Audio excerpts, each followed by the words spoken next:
বান্দা কোরআন শরীফ খুলবি, সেখানেও রব আলহামদুলিল্লাহি রাব্বিল আলামিন। কোরআন শরীফের শুরু খুললো, খোলার চাবি রব, আবার বন্ধ করার চাবি হলো রব। কুল আউযু বিরাব্বিন নাস, আলহামদুলিল্লাহি রাব্বিল আলামিন। নামাজে দাঁড়াবি, সেখানেও রবের জিকির, রব্বানা লাকাল হামদ। বান্দা রুকুর মধ্যে যাবি, রবের স্মরণ কর, সুবহানা রাব্বিয়াল আযীম। বান্দা যখন সিজদার মধ্যে যাবি, রবের স্মরণ কর, সুবহানা রাব্বিয়াল আ'লা।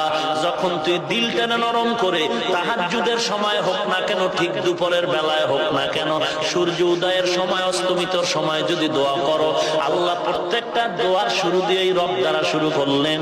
রব্বানা যালামনা আনফুসানা, রব্বানা আতিনা ফিদ দুনিয়া হাসানা, রব্বানা ওয়াজআলনা মুসলিমাইনি লাকা ওয়া মিন যুররিয়াতিনা, রব্বানা ফাগফির লানা যুনুবানা, রব্বানা ওয়া আতিনা মা ওয়া'আদতানা। রবের জিকির কর, কে তোর সেই রব। এবার রবের পরিচয় নাও, আল্লাযী খালাকাকুম ওয়াল্লাযীনা মিন ক্বাবলিকুম। কে তোমার রব? যিনি তোমাদের সৃষ্টি